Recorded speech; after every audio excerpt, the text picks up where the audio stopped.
Welcome to Unbox Your World, the podcast where philosophy meets tech.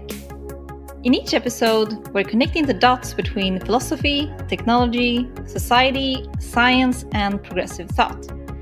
And together with brilliant minds across the world who dare to challenge the way we think and live in today's society, we are unboxing our minds one episode at a time. I am Maria Salting. I am a tech professional during the day and a philosopher at night. So let's get started. Let's unbox ourselves.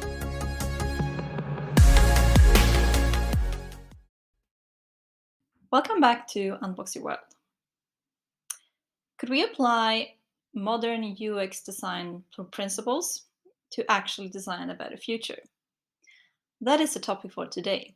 And on the show, we have Stephen Bao, who is a designer, writer, and educator who decided to, after over 30 years in UX design, to discontinue that path to instead work on projects that are not only good for humanity, but also all life forms. And in the episode today, he shares his learnings from over 30 years in design and elaborate on how that could instead be applied to rethinking and redesigning our societies and to create a better future.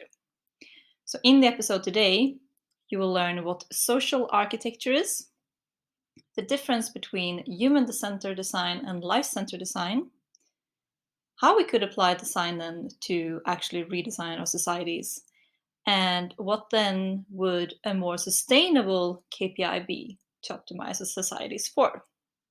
So I'm looking forward to get started today. So let's dig in. So hello, Stephen Bao. Welcome to Unbox Your World. Hi, Maria. Thank you for inviting me to have this conversation. I'm really excited to be here. Yeah, I'm glad that we were able to meet in the Rebuild conference, and it turned out to be this really serendipitous meeting, and that seems to be what I've been finding over the past year is growing a lot of interesting connections and relationships. I agree. That's it tends to be like that how it happens. Yeah. So I mean, you have a long career in UX design. I mean, you've been working with for 20 years, and now 30 years actually. 30 years. Yeah. I started in design in 1988. Yeah. And it's been a while. So I mean, it's it's back in the days, I assume, when nobody even knew what UX design was. It wasn't really a thing back then, right? That's right. Yeah, we were being trained in doing everything mechanically, everything by hand. And I got into the industry as a graphic designer, a junior designer in Vancouver. And from there, it's always been an adaptation to the new technologies. Yeah. So yeah, I mean, it's quite an extensive amount of experience, and now you decided to discontinue that path. Why is that? So the particular path that I was on was working as a mentor for a platform called Design Lab. And they had a program called, or they still do, called UX Academy. And so I was in the mode of using my experience as a way to help onboard new designers into the user experience design field. So that seemed to be where I was finding value. But at the same time, I was exploring different avenues of creativity as a designer.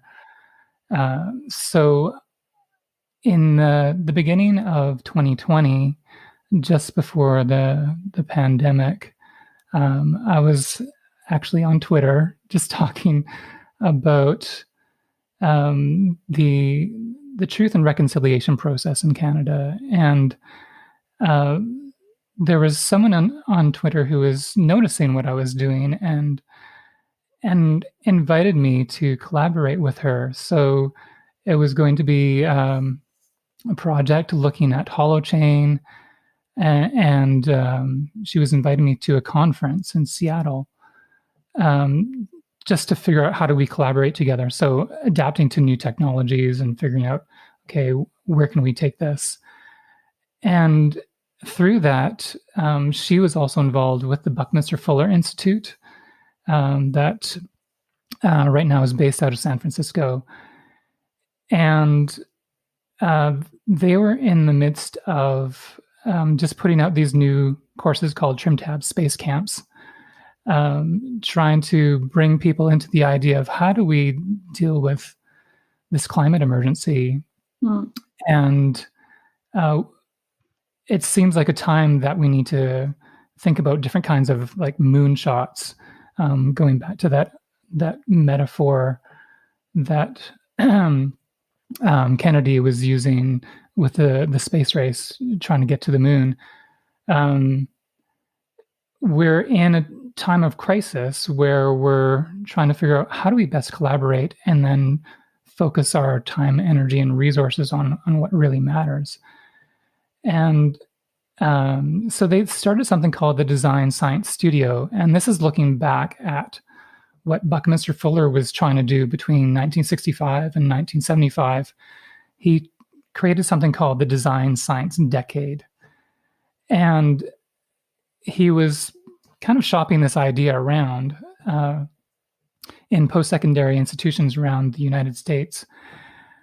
It was the idea that, well, we have all of this amazing technology available to us, and unfortunately, we're using it all for war games. So what if we shifted our attention to actually thinking about how do we solve the world's problems? So changing it into world games where instead of creating more conflict, more problems, you're actually recognizing we have everything we need to have a high living standard for everyone in the world, but the resources are not equitably distributed.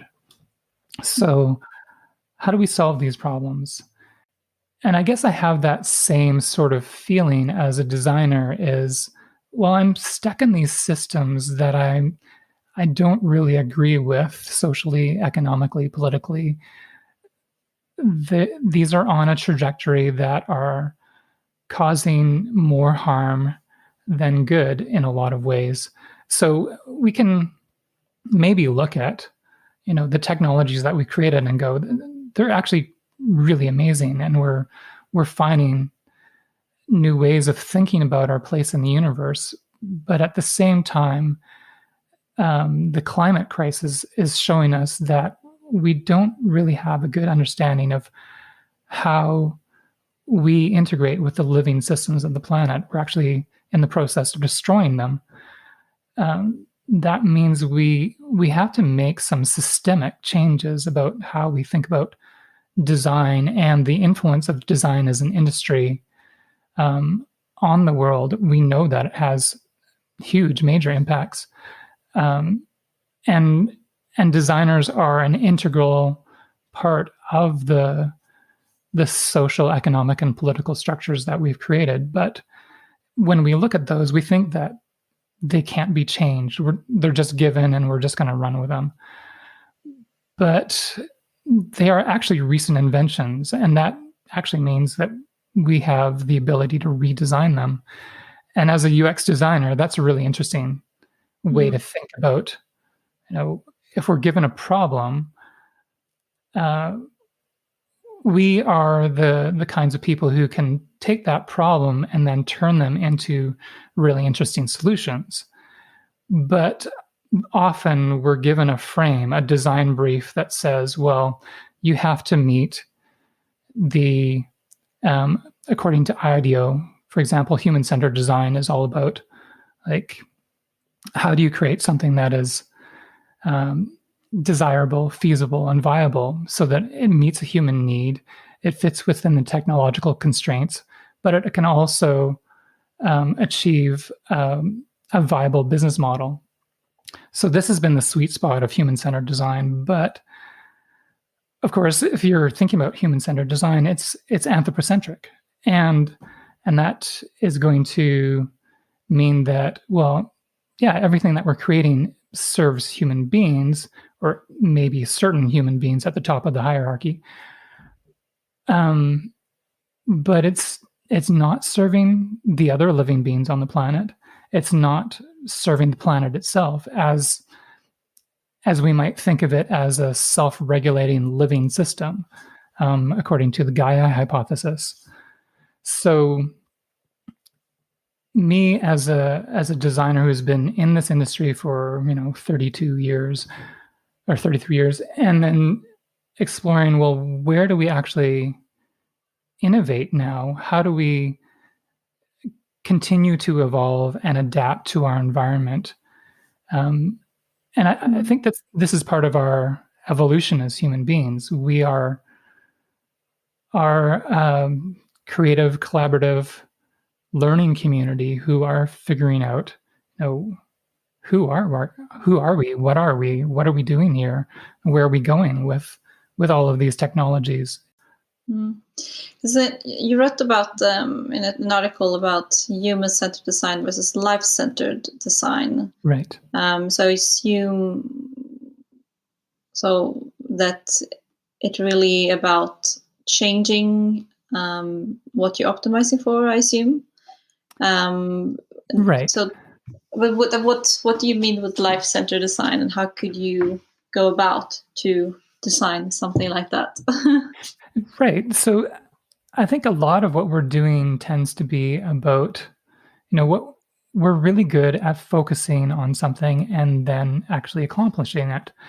And so as we realize that we're turning intention into reality, this is it's kind of like dropping a stone into a pond and watching the ripples flow up from that. So this sort of brought me to this idea of how if we're thinking about human-centered design, then that's what the outputs are going to be. We'll end up creating something that serves the existing systems really well by just amplifying what we're already doing at a global scale through technology.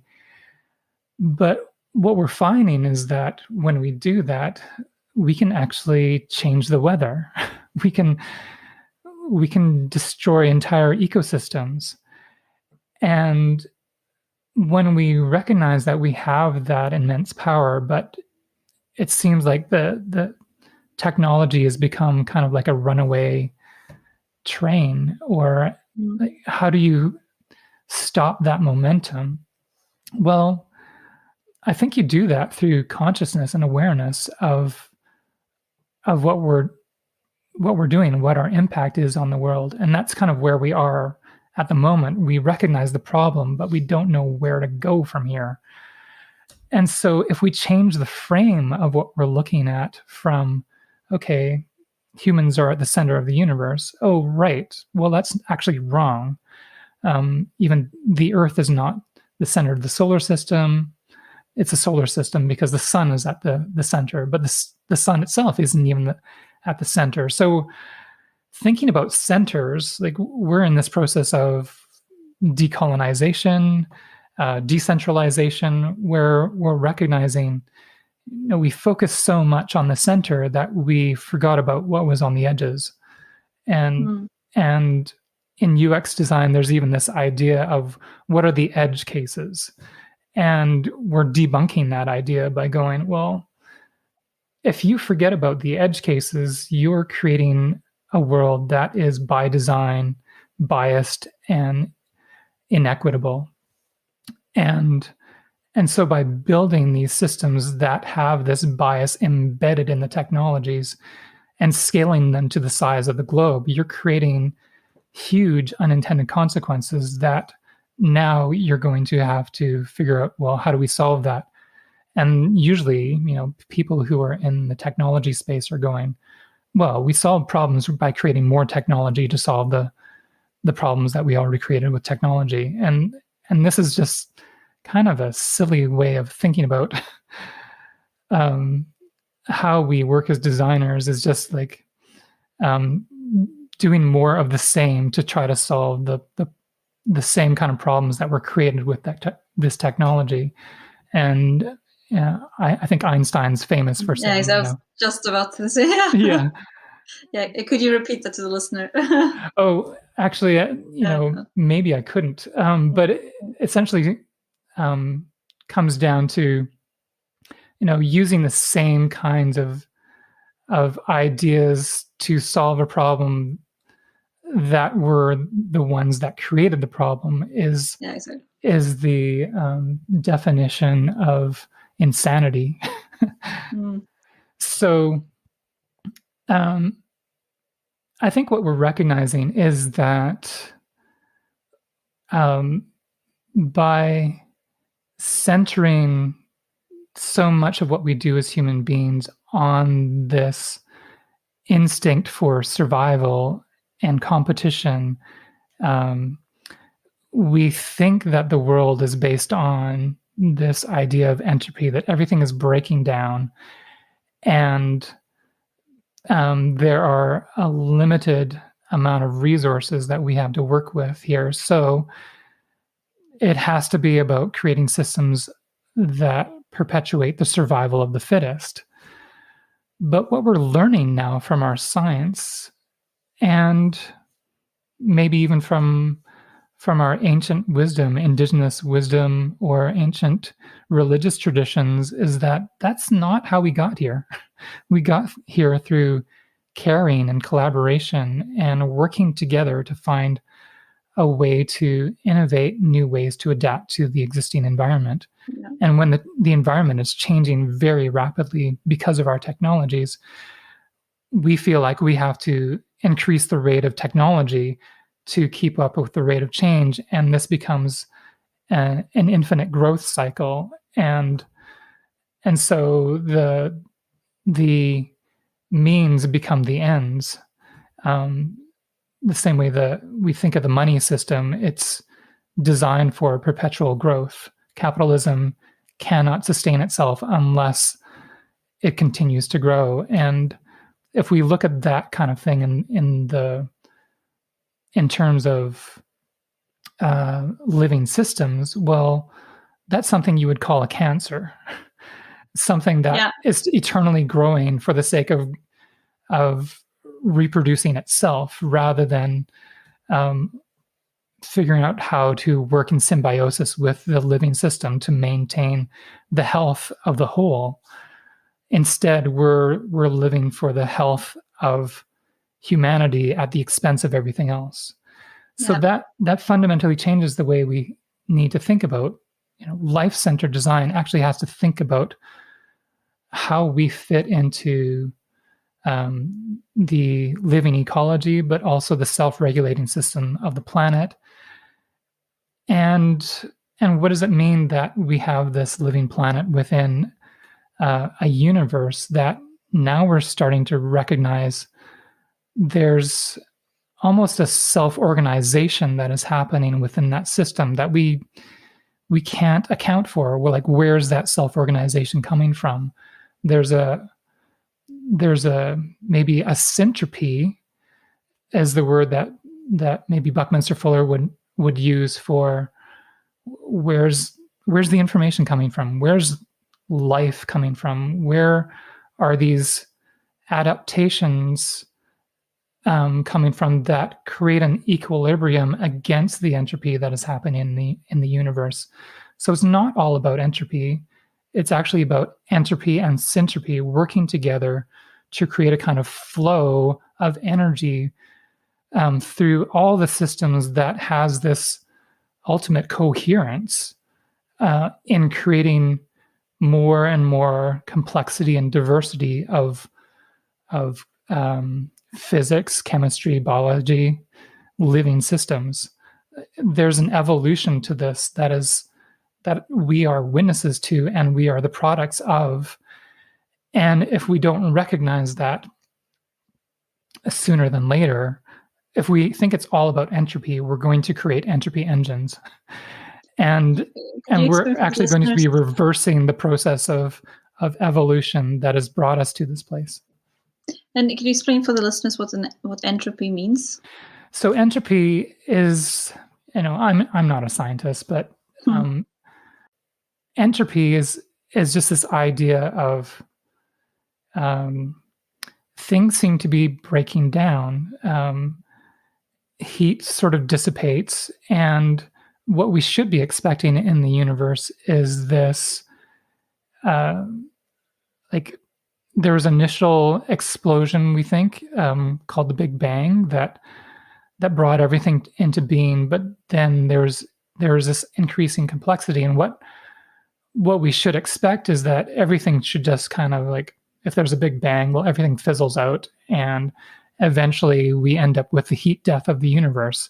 It means heat is just going to spread out and dissipate, and then everything comes back to uh, kind of a state of equilibrium, I guess, where you know um,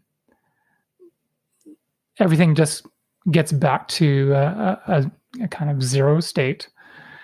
But what we're recognizing now is there's something else going on here. Like, why is in an explosion, we would think that there would be a deceleration after the initial acceleration of all this matter flowing out from a single point. But what we're finding is that the universe expansion is an acceleration, and we can't figure out why that's happening. Where's the extra energy coming from for that to be able to happen? So yeah, I guess I would explain um, entropy similar to like an explosion of energy. You would expect that the initial heat would be very intense, but over time that heat would dissipate and be absorbed into the environment. But it seems like that's not exactly what's happening. So how do we explain that? It just brings us back to, what does it mean to be human? We are very limited creatures who Yeah. um, have only a faint idea of what's actually going on. So if we measure, how much we actually know compared to um, even what we can observe in the universe is maybe 2 to 5% of Yeah. the known universe, and everything outside of that is we'll call dark matter, because we have no idea what it is, and we have to give it a name. Yeah. Yeah. So, I mean, going back to life-centered design, then, because obviously we talked about, capitalism. Like GDP is obviously a metric in society that is not sustainable. So, how would we, if you were then to apply these design principles and trying to start working towards a more life-centered design, what would be a good metric to work towards? How does a better future look like? Well, from a humanist perspective, I would say love needs to be the metric. But how do you quantify that? I just know from a personal experience of being human, what am I looking for in the world? How do I find meaning? And for me, it keeps on coming back to, like, how do I manifest love in the universe? How do I, bring it down to just simple interactions in my relationships with my wife or my child or my grandchild, and all these friends and colleagues who I am interdependent and interconnected with. And this to me is kind of like the idea of life, is that we think it's just this simple two-dimensional line graph of, if we can measure profit over time and growth over time, then that's enough for us to know that things are getting better. But life is way more complex than that two-dimensional frame that we put life into. And what if we were able to think in 3, 4, multidimensional states of being that we're actually in? Um, then we'd have to look at that idea of growth as a really primitive way of thinking about how we measure wellness and health and social cohesion. Like Mhm. there's all these factors that come into what does it mean to be happy or to enjoy life, but also once we start thinking about the more than human world, well, there's now all these ecosystems and all the interactions that are at play, the communication and the relationships within all these systems. And in our science, we're being drawn back to indigenous ways of knowing, which kind of thought of everything as spiritual or as interconnected in some way. And so everything maybe seems to have a life force, even the inanimate objects. And as I'm walking through a forest and I'm looking at a tree, well, now I'm starting to think in terms of science, but also in terms of like how did this get here? Mhm. What designed this? Because it's an amazing technology that surpasses anything that human beings could devise on their own. And I think that we're in this process of actually learning, through our sciences. This becomes a big part of what we do as designers is we're sense making. We are becoming empathic with the the people that we're serving in user experience Mhm. design. It's all about how do we start with the idea of what do people need?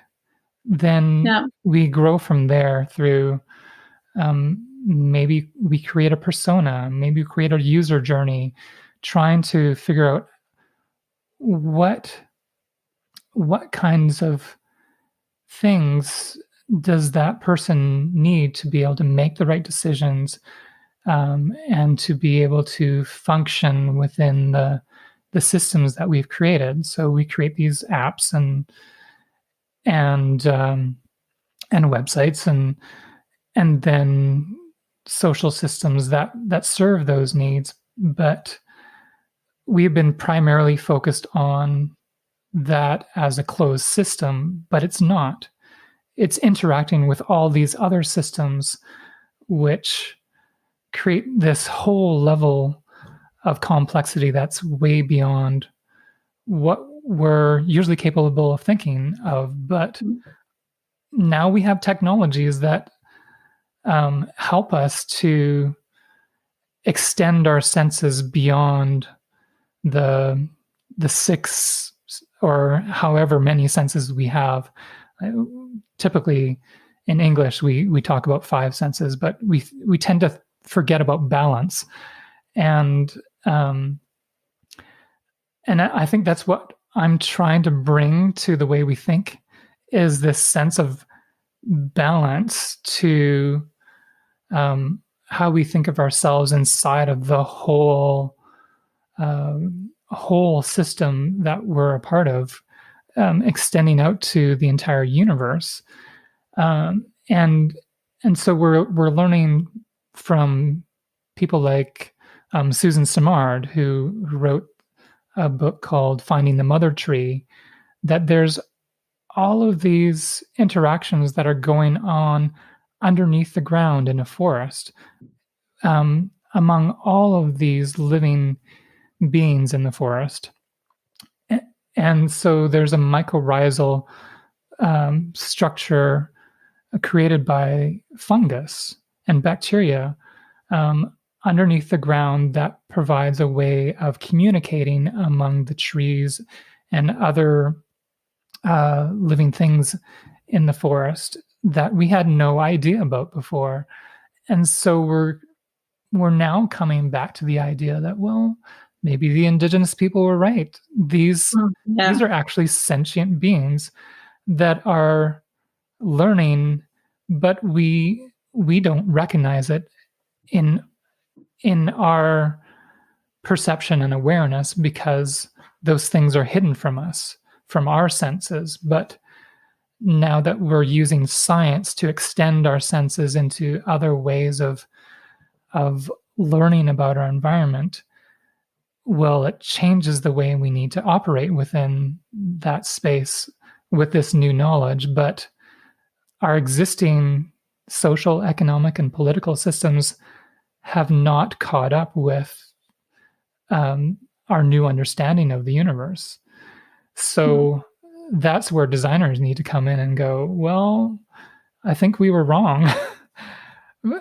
about what we were supposed to be doing, and we have to actually retool everything based on the new sense making capabilities that we have through these technologies.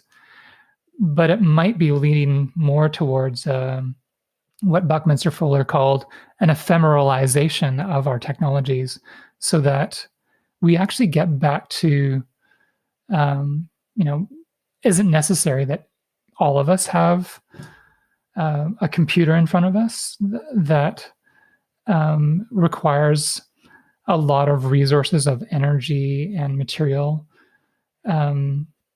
We might need to actually just get back into nature and then become more attuned to what's going on there so that we can better Mm. communicate with all of these living beings that are part of who we are. So the trees are breathing for us. If they weren't providing oxygen through their way of being in the world, we wouldn't have anything to breathe. And so recognizing that we're dependent on them, we have to enlarge the circle of the living beings that we're serving. Yeah. Yeah. With love for the system. Right. So love becomes a kind of ethic. Yeah. It, just another way of thinking about, we think in terms of the ethics of an individual, of a human being within a social system. But now we're enlarging that circle to, we actually have to care for all of life, the planet itself. And that's a bigger design challenge than we've ever taken on before. But part of that knowledge, I think, actually has to be moving away from this idea of productivity to maintain the engine of prosperity, and actually, maybe we just need to reduce our energy use, relax a little bit, get out of our limbic systems, and try to think more rationally and mindfully about what we're doing in the world. And we might, by doing that, we did that a little bit at the beginning of the pandemic. We stopped everything and then began to observe how nature regenerates itself. And it's not like we have to be the ones to fix everything. That's actually the sickness of colonization. We think we have all the solutions and we don't. Are you saying that maybe nature could self-heal if we leave it alone? Yeah. Nature has the technology to have come to this point over 13.7 billion years is what we're estimating, to have evolved this self-regenerating and self-organizing way of creating complexity and diversity that is proliferating. And we're sort of, at the stage where we could probably observe a metamorphosis of what this life is becoming, because maybe the universe in a way has a sort of sentience that it understands if it doesn't continue on this path, it will ultimately end up with the heat death of the universe. But the universe itself has a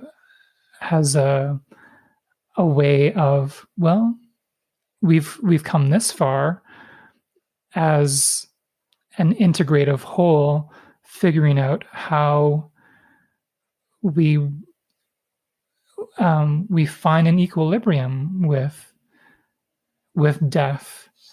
Death is this thing that we've been trained to fear, but when we learn through science that death is actually how we came to be, we needed the death of stars to create the complex physical forms, the complex atoms necessary to create biological life. If that hadn't happened, then we wouldn't be here. And we can keep on doing that, keep on going back to what if that hadn't happened? Well, we wouldn't have this really fine-tuned, self-regulating system that has brought us to this point. How can we learn from all of that? Well, I think that's what we have evolved to do, it seems to be, is human beings are the sense-making capabilities of the universe, it seems, at this point. But we're not the only ones making sense of things. We have a lot of beings that we've shared this universe with, and we ourselves are a holobiont. We are an amalgamation of cells that contain our DNA, but we also have a microbiome that is, you could say, foreign to us because it doesn't contain our DNA. It's a completely different life form, but we actually need that microbiome within ourselves to sustain life, and we become kind of a metaphor for what's happening in the universe. It's that level of complexity and diversity that is necessary, and we built systems that are creating monocultures, and by creating monocultures, destroying the complexity and diversity, and thereby destroying the living system. So when we stop to think about the way we're building these systems as entropic engines, what would a syntropic engine look like? And I think that's what we do as designers, is we are starting to become that syntropic engine within the entropic engine of corporations. And ultimately, I think that would be the renewal engine, then, the opposite to entropy. Correct. Yeah. So, and I just find it's really interesting that we're discovering that, we become this almost like a symbiotic virus that is come to inhabit corporations because they realize if they don't integrate what we're doing into what they're doing, they know they're going to die. And so they realize they need an innovation engine or a creative capacity that they don't have inherently in themselves. So they're outsourcing that capacity to us, but we're becoming sentient and aware of what we're being trained to do, which is ultimately creating systems that are destroying ourselves. And we're going to grow this awareness that maybe we actually have to redesign what it means to be a corporate entity, not a corporation in terms of what the monarchies wanted to do, which was absolve themselves of liability when they're marauding around the earth, enslaving people, killing ecosystems, and creating genocides. They didn't want to be responsible for that, so they created corporations to create a kind of arm's length relationship to all the harms that they were creating in the world. And we have to fundamentally actually redesign what it means to be a corporation. Yeah.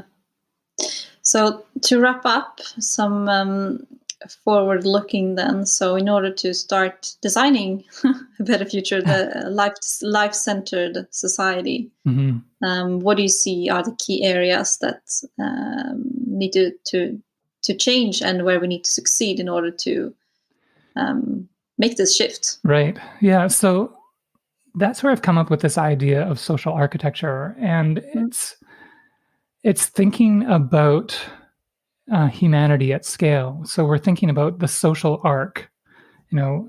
So this is kind of a double entendre, or combining two ideas into one. So I came across this web domain, socialarc.com, and I had been exploring social architecture as a concept for how do we reframe what we're doing as designers as we're evolving from creating physical things, which is what the Bauhaus kind of oriented us to do, is understand our materials and then build the modern world. And then we did that. But now we're looking at that and realizing, oh, there were a lot of unintended consequences that we hadn't anticipated. And so we actually have to iterate on the meaning of design as that function is evolving towards, now we're building social systems or living systems.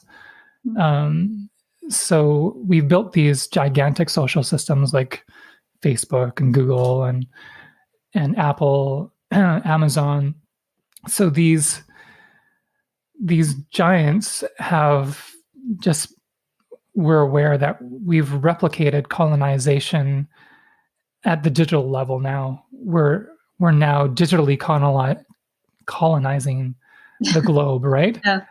Yeah. But how then do we reverse that entropic process by now recognizing that the challenge is that what we're doing with technology is extending our capacities outside of ourselves through architecture and infrastructure and digital technologies into the world at a scale that has become kind of an entity to itself. It's taking on a form of artificial intelligence. We're giving artificial intelligence basically to colonization. Or the corporation was given legal personhood, and we've given the corporation the almost like imbued it with personhood so that it can actually take on personality and agency, and it's running ourselves.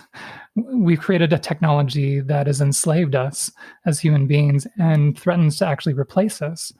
So if we realize that, then maybe what we have to start off with is, how do we become whole human beings who are not living out of our limbic systems and are actually making rational decisions based on what is good for us, what is good for the living beings that we're sharing this planet with, and what is good for the planet as a whole. And we have to understand then that whatever we put out into the world is going to have a social arc. It's going to have the ability to exponentially grow to a state that may even become a kind of self-aware entity that we become slaves to. Well, then,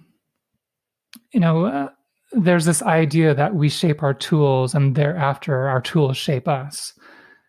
So we actually have to think of ourselves as an interface, as how do we become mindful of how we live out of fear and desperation, but we can actually become more mindful and loving and compassionate. And we have these capacities, but we actually have to, in a way, weaponize ourselves against the weapons we've created.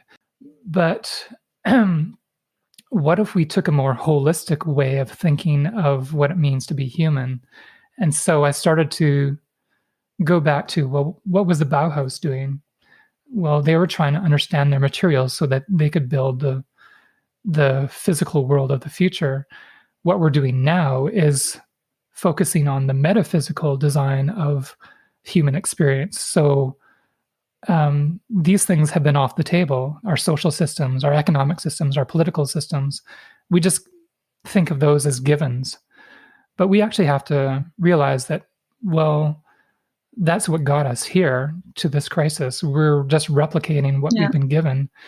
So if those pieces are on the table, then we have to have the imagination to think that we can redesign all of those things.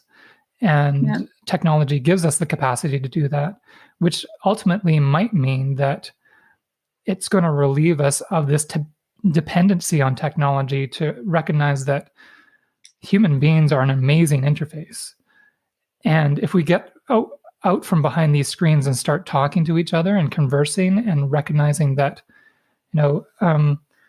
I've used this metaphor of a ship. So let's imagine that we're on a ship. Let's say that the ship is like the Titanic and it's heading toward an iceberg. So we've noticed the iceberg too late to change our trajectory. So what do? We think that we're relying on the captain and crew of the ship to make the decisions for us, but hubris has blinded their ability to perceive the danger, and the momentum and inertia of the ship are leading all the passengers toward a fate that the people are not sufficiently prepared for. Now, let's say that there is an ability that the passengers are completely unaware of.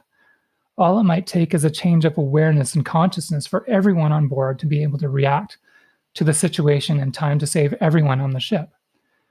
So just as the ship is about to make contact with the iceberg, the ship changes form, breaking apart into smaller craft, like a murmuration of starlings.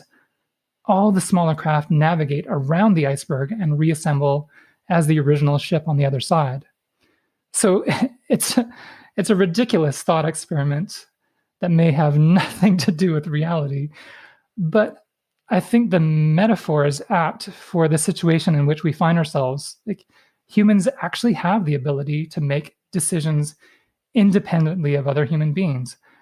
However, we have outsourced our will and authority to corporations and nation states. So we cannot conceive of a world without money, corporations, or nation states, even though these are very recent human inventions. So this is a mental trap of our own design.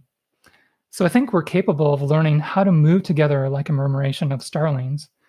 We learn to communicate through language, images, and music.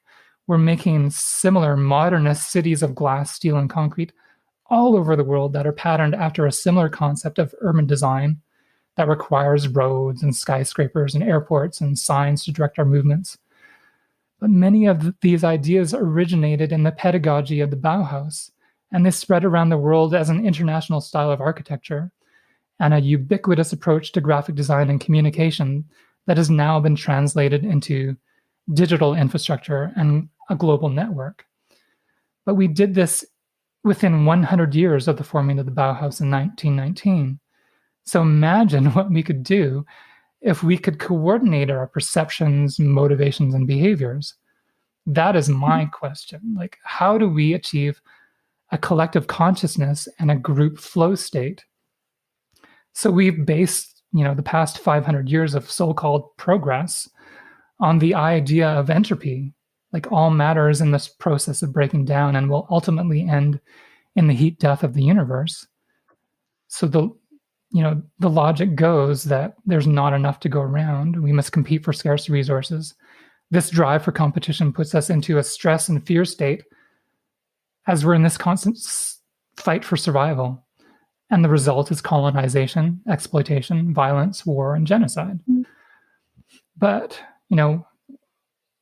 if we are in the process of reversing billions of years of equilibrium between life and death, syntropy and entropy, well, what if we actually, look to the ideas of someone like Jeremy Lent, he's written a couple books about the process of aligning human consciousness with reality. But we also have this way of interacting with the margins to really undermine that idea that we're working for, everybody at the top of the bell curve. But really, if we're serving people at the at the edges, at the margins, we end up serving everybody in society. And we'll end up, now we're enlarging what it means to be on the margins. It's bacteria and trees and all these other life forms that are now part of what needs to become our pedagogy as designers. Now, this feels like an impossible thing. Like, how much more can we possibly learn as designers? Because we're already doing more with less. But I think that means that we have to say, as human beings, we are all designers, and we are, like Roman Mars. He was on this podcast episode with CBC Ideas, where he was talking about how he came up with the idea of 99% invisible. Well, if we're doing our job well, 99% of it will be invisible to our experience of daily life. But our job as designers is to understand the 99% that is invisible to everybody. We have to be the sense-making capability of all these people who are not being mindful. If we are all being mindful of what's going on, then we become this collective consciousness, a kind of builder's collective. This is what I'm calling humanity. That can start to recognize, well, no one of us can do this, but what happens if 7 billion of us start to look at all the different factors of what it means to be human within this amazing universe? We become a kind of, the sense-making capability for the planet to help steward and curate the ongoing flourishing of life on the planet. And that, I think, is like the new marching orders for who we become as designers. Yeah. So if I were to summarize that, I would say that we need to start designing for what you call the margins. Right. And we need to realize that we can influence what we take for granted, such as the political systems, Mm-hmm. and that we need to become aware and realize that we have a free will to influence these things. Exactly. And what I'm saying about who we are, like, we are a creative, collaborative, self-organizing learning community. And not just as human beings, we are in community with all the living beings of this planet, with the planet itself. And we might not know this, but as of yet, but maybe we are in collaboration with the universe in informing what comes next. And what are we transforming into? We have no idea. But I think that, to me, that's the process of life that we're in, is complete ambiguity and uncertainty about where we're going, but recognizing that we have social influence, we have economic capacity, and we have political agency to actually change our environment. And that's an immense responsibility. And there's no way that we can shirk from that, unless, the planet just takes us out, which it could very well do. If we are the cancer, then, it might just be in this fever state where it's trying to get rid of the pathogen, and I think the Earth would succeed, and is in the process of succeeding if we don't change our ways. So it is a matter of survival, but it's also, I would say, it's a matter of transformation and transcendence. Like, how do we